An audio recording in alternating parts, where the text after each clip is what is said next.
আল্লাহর নবী জনাবে মুহাম্মদুর রাসূলুল্লাহ সাল্লাল্লাহু আলাইহি ওয়াসাল্লাম তিনি আসরের নামাজ সমাপ্তি করে মসজিদের মধ্যে বসা এমন সময় জনৈক এক ব্যক্তি আসরের নামাজ আদায় করলেন। আল্লাহ রাসূল সাল্লাল্লাহু আলাইহি সাল্লাম তিনি বলেন, ও জনৈক ব্যক্তি আবার নামাজ আদায় করো। জনৈক ব্যক্তি আবার নামাজ আদায় করলেন, নামাজ সমাপ্তি করলেন।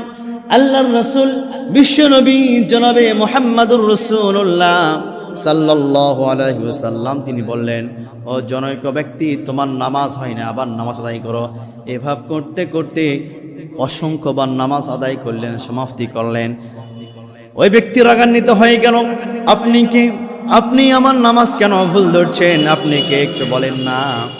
আল্লাহ রাসূল সাল্লাল্লাহু আলাইহি ওয়াসাল্লাম বললেন, সাল্লু কামা রাআইতুমুনি উসাল্লি।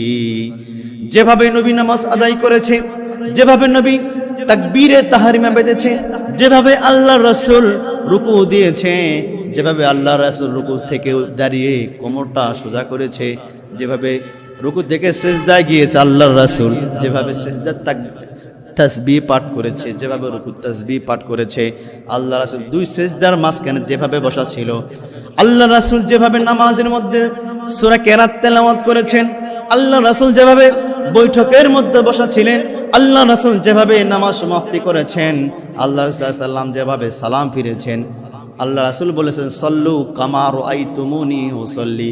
আমি নবী, আমি রাসূল যেভাবে নামাজ আদায় করি তোমরাও সেভাবে নামাজ আদায় করো।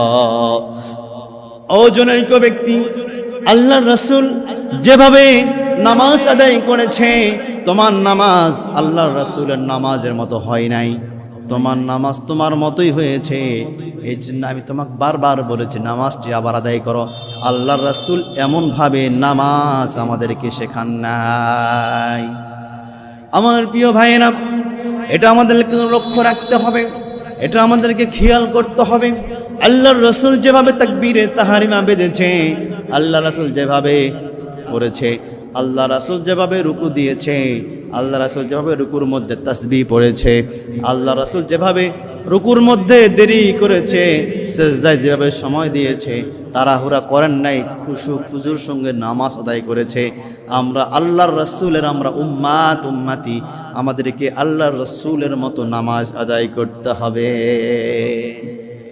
আল্লাহ রাসূলের মতো আমাদেরকে নামাজ আদায় করতে হবে। প্রিয় ভাইয়েরা, আল্লাহ রাসূল নামাজ যদি না হয় তাহলে এই নামাজগুলো আল্লাহ সুবহানাহু ওয়া তাআলা দরবারে কবুল হবে না।